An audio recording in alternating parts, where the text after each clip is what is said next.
Hello everybody, Mr. Foley here, and I'm going to run you through the U.S. History World War II unit. Because of time constraints, it's a little shorter than normal, but we'll get through it and we'll take a look at what we have here. So first off, we'll go to classwork here. You'll notice there's going to be 3 assignments that'll be assigned.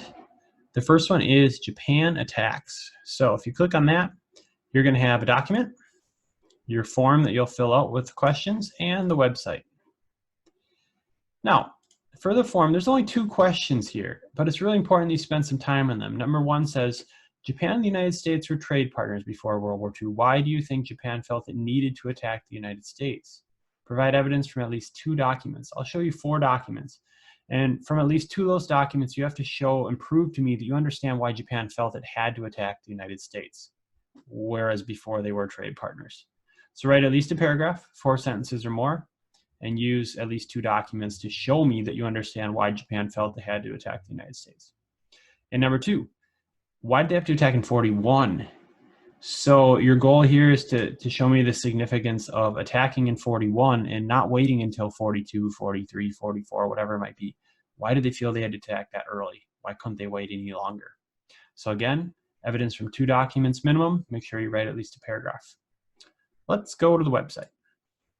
So here's your web page. If you ever lose that page, it's always World War II. You can click on it here. Japan attacks as well. And the first part tells you about Pearl Harbor, which is good to read. This background in Japan, don't skip that. That's really important in understanding where they were at and how they felt about that. Now, these are your documents right here, okay? Within them, there's audio recordings. Now, usually right here, if you click on it, all right, we're looking at document A, and this is a timeline. It'll play. If you open it up into a new window, let's see if it works. Well, this time it did. Sometimes it takes a little while to load. So you can open it in a new window if you want to, but you don't have to. Now, what do you have here? Well, this is your main document right here. It's a timeline. And I point out different things to you. This map shows you where Manchuria is. The underlined are vocabulary terms that I explain right here. Notice this note for this section. This map below goes with this. And then you can listen here and I give you some tips for things to look for. This is really important. I would do this. It's only about a minute long, but it really helps you to look at how do I see this as a teacher and as an amateur historian. Document B, we have a chart. Below it kind of tells you what imports are. It gives you some questions to think about as you go along. Over here I have a few notes to look at, and again, there is the audio there. Document C is by Hideki Tojo, the leader of the Japanese military. So think about why that matters. A few things here to think about as you read it. I underline third-class nation. You'll see that's noted below. That's going to be important. And again, you have the audio you can listen to for tips from me. Document C. Now it's first important to note what this is. So there you go for C. And document D. Again, tips from me here. A few notes here. It tells you what the red means, what the blue means. So look at those things as well. So when you look at all that together, you should be able to answer why did Japan attack the United States and why in 1941. That's assignment 1. The next assignment, assignment J, Japanese American internment camps. So we will open up the document and we will open up the website. The document has a few questions. There's 4 questions here. And you'll notice when you go to the website, I have everything broken down into 4 sections too. So this gives you a little bit of the background on Japanese Americans and what they faced during World War II. Here's some directions. You're going to notice there's audio in here as well, so I'll show you that as we go along. So the first slide says, why was the U.S. government concerned with Japanese Americans?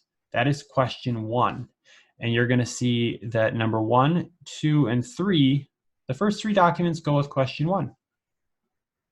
Now, for each of these that has audio, I'll have a recording.